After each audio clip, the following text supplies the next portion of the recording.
રે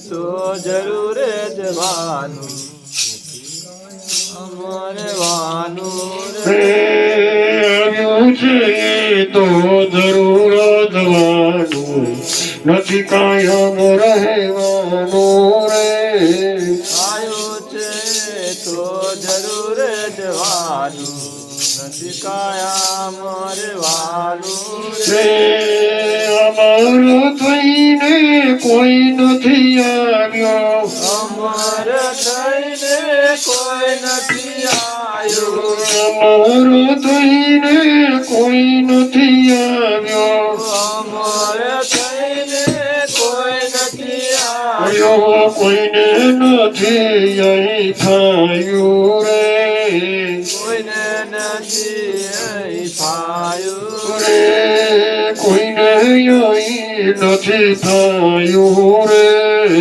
કોઈને નથી પાયું એ ભાડાનું ઘર જને પોતાનું માન્યું પાણાનું ઘર એને પોતાનું માન્યું પીયું ભાડાનું ઘર જને પોતાનું માન્યું પાણાનું ઘર જેને પોતાનું માન્યું થયું 84 ફરવાનું રે થયું કાશીમાં ફરવાનું રે થયું 84 ફરવાનું રે થયું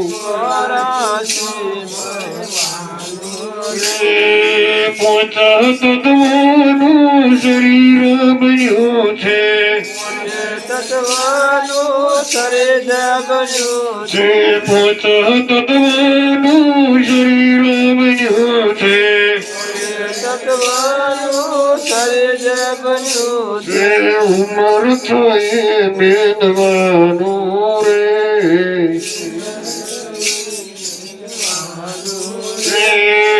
ઉમર થઈ મેદવાનું રે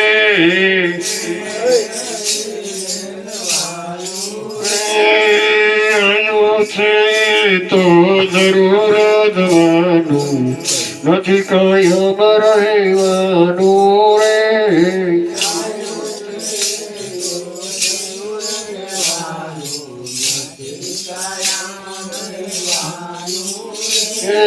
બળવાનું કિનાર જાય છે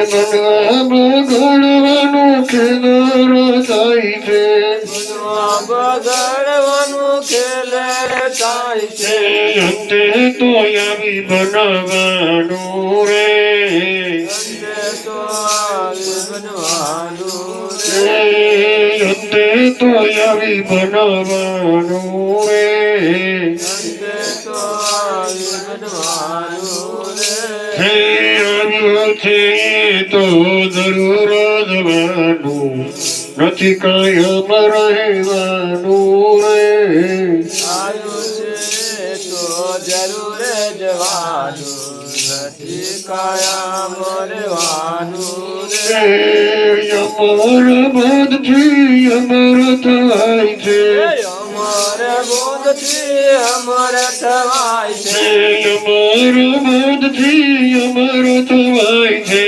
અમર બોધથી અમર થવાય છે સુદાસ મટ્યું મરવાનું રે સુદાસ મટ્યું છે મરવાનું એ સુદાસ મટ્યું મરવાનું રે સુદાસ મટ્યું મરવાનું આવ્યું છે તો જરૂર જવાનું નથી કાયમ રહેવાનું રે આવ્યો છે તો જરૂર જવાનું નથી કાયમ રહેવાનું આવ્યું છે તો જરૂર જવાનું નથી કાયમ રહેવાનું રે આવ્યો છે તો જરૂર જવાનું નથી કાયમ રહેવાનું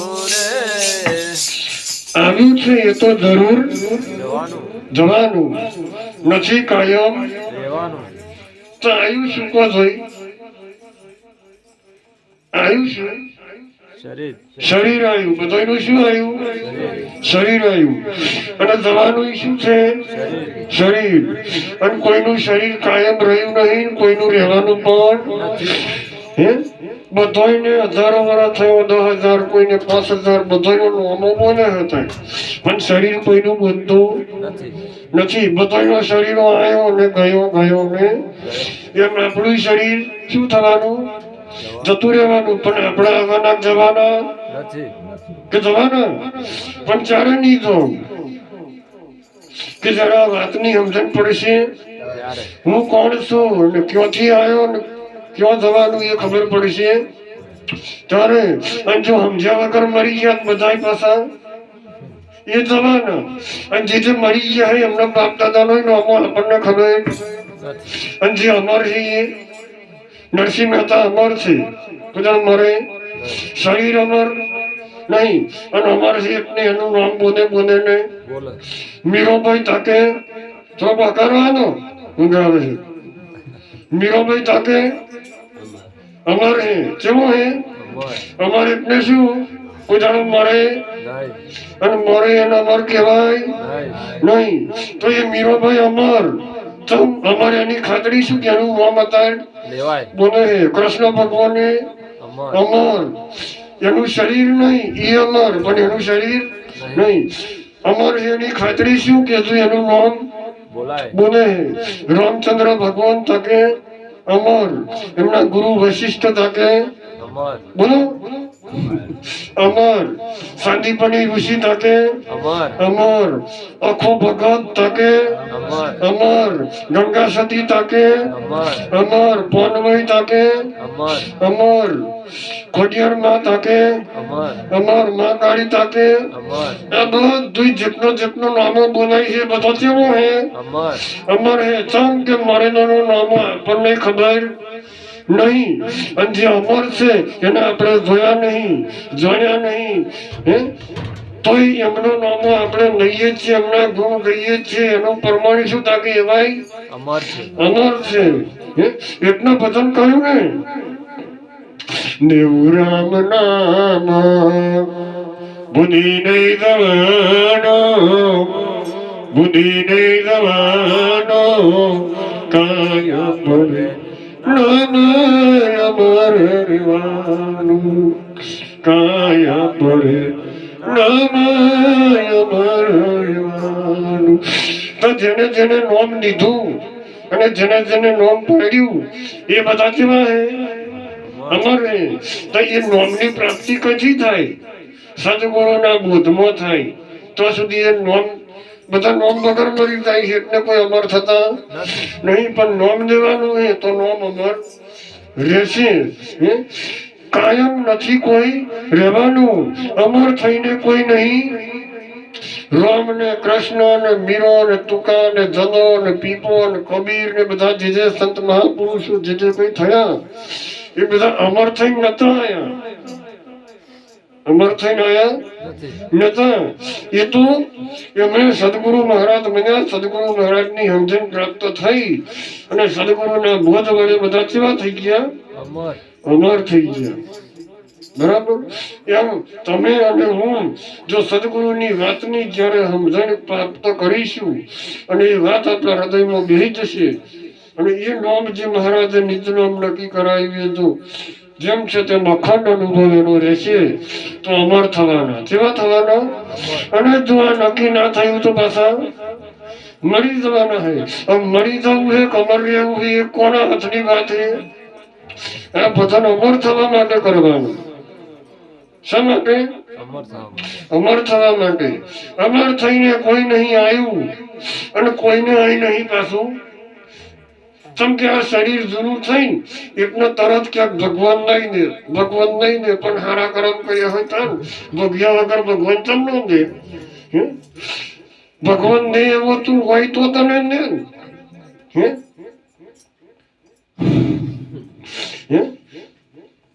પણ એ કઈ કામ જીવનમાં સારું ના કર્યું હોય અને કે ભગવાન નહીં ને ભગવાન નહીં ને ભગવાન તમે દઈને કરે શું? બરાબર. કોઈને અહીં નહીં થાય. આ તો આ શરીર સારું છે એટલે ફાવે છે. બાકી આ શરીરમાં રોગ થાય, ચીડા પડે, હે? તો શું આ શરીરમાં ફાવે? તો આ શરીર આપણું તમારું મારું સીધું છે એટલે અને સેજ ઊંધો કોથળો કરીને જવો જોઈએ, હે? આ ગોદડી સીધી છે એટલે ગમે ઓઢીને ઉઈ જઈએ, પણ ઊંધી કરીએ તાર મેં શું હોય? ચેતરો જ હોય નડ્યો. એમાં બધું ચેતરો જ છે. પર આ ઠેલી પહેરાવી દીધી છે સોગડાની, શું હે? અને સોગડાની ઠેલીમાં બધું પડ્યું છે, લોહી, માંસ ને હાડ, કોણ, ચામડું ને બધું, હે? અને આ કલર છે ના ઉપર ચડાયો હોય, આ ઠેલી ઉપર મેં કલર બદર કશું ના બને, હે? બધું એકરું. મેં તો છે તમ કરીને આમ લોહીનો ફુવારો માર્યો નહીં કે હું માનું ઢાળી નહીં, હે? એવો કંદવાળો પડેલો હે, બરાબર ને? હે? આ તો આ ડબને જીવત નહીં ખબર, પાછું વળીને જોતોય નહીં, હે? પેશાબ જીવત કેટલી ગંધ મારે છે, તો એ તો બધું મય પડેલું છે, બરાબર? અને આ બહારથી બધું રૂપાળું નાખે છે, હે?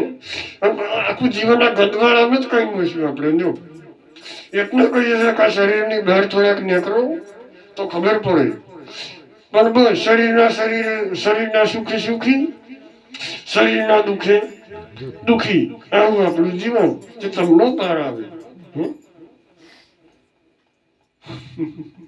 બરાબર ને? હા, ભાડાનું ઘર જેને પોતાનું માન્યું એટલે આ થયું 84માં. આ ઘર ભાડાનું છે, અને હવે તો ભાડાનું નહીં, ગુરુ મહારાજ નું ઘર છે. શેનું છે? અને જો પોતાનું માન્યું ફરી પાછા 84 ના ચક્કરમાં ફરવા જવું છે કે પછી ફરીને ઠેકાણે રહેવું છે?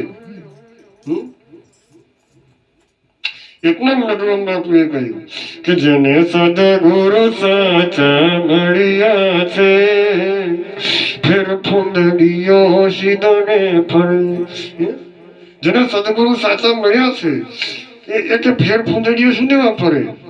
તમને તરતો ના આવડે કશું વાંધો નહીં, પણ ગુરુ મહારાજ ની બોઈ ધાની પડશે ને તોય તરી જશે.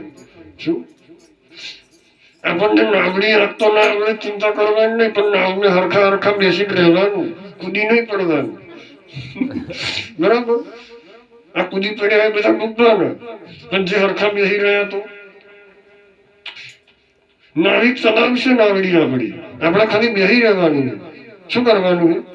આ બધું આયોજન થયું એ બેસી રહેવાનું છે થોડી, પણ ઘણા બેસાતું નહીં. ગુજરાત મહારાજ જાગૃત નહીં થતો ને, કોણ ખુલ્લા હે ને? ભાડાનું ઘર જેને પોતાનું માન્યું એટલે થયું 84માં ફરવાનું. 5 તત્વનું કે આ શરીર બન્યું છે, હે? કેટલા તત્વનું? 5 તત્વનું શરીર બન્યું. તમારું શરીર બન્યું. આ ઘર જેમ એટીનું, ઈંટોનું, રેતીનું, કપચીનું, હરિયાનું, સિમેન્ટનું અને માટીનું બને ને, પતરોનું, લાકડોનું, એમ આ શરીર 5 તત્વનું બન્યું છે. શેનું? આકાશ, પૃથ્વી, જળ, બરાબર, પવન અને અગ્નિ, આ 5 તત્વનું આ શરીર બન્યું છે, બરાબર? એ 5 તત્વનું આ શરીર બન્યું છે, અને આપણે માની બેઠા આ શરીર કોનું? તકે નોય તમારું મોની બેઠા છે આ શરીર મારું નહીં. આ 5 તત્વનું શરીર છે, અને તત્વનું જે શરીર છે એ તત્વના અંશો તારે મેળ પડશે. શું? આ છૂટી જાય, એમાંથી પ્રાણ નીકળી જાય એટલે આકાશનું તત્વ આકાશમાં જતું રહે, પાણીનું ભાગ પાણીમાં જતો રહે, પવનનો ભાગ પવનમાં જતો રહે, અગ્નિનો ભાગ અગ્નિમાં જતો રહે, અને માટીનો ભાગ અહીંનો અહીં માટીમાં મળી જાય. જો હરકાઈ મારે તો રાખડીમાં જતો રહે, જો દબાઈ દે, બરાબર, તો પછી માટી થઈ જાય, જીવ પડી. અને જો એનું પડી રહે તો હરી જાય, ભાઈ જીવ પડે હરી જાય. અને જો તણાવો ખાઈ જાય તો સંડાસ બની જાય. પણ માટીનું શરીર એ માટીમાં બન્યા વગર રહેતું નથી. 5 તત્વનું શરીર બન્યું છે. ઉંમર થઈ મેંદવાનું હોય, બધું મેંદવાનું હોય. સારું છે કે આ બધું મેંદવાનું હોય, જો ના મેંદવાનું હોત તો ફાજલ પુણ્ય ના હમાતા નહીં, ના હમાતા. બનવા બગડવાનો ખેલ રચાય છે, અંતે તો આવી બનવાનું રે. આ બધો બનવાનો ને બગડવાનો ખેલ હે આ શરીર. જેમ માટીમાંથી કોળિયું ને કોળિયામાંથી ગાગર ને ગાગરમાંથી વાંદામાંથી કનેરું ને એમ બધું જાત જાતનું બને ને. બનવાનું ભાગી નાખવાનું, બનવાનું ભાગી નાખવાનું. આ બધો ખેલ બનવાનો ને બગડવાનો, અંતે તો આવી બનવાનું જો માટી થયા તો. એટલે આ શરીર બની રહેવાનું નહીં. જો શરીર બની જશો શરીર સંગત અહીં બનશે, પણ શરીરથી તો છૂટા પડ્યા તો બધા આવશે. અમર બોધથી અમર થવાય છે, અમર બોધથી અમર થવાય છે. તમ તકે ઈશુદાસ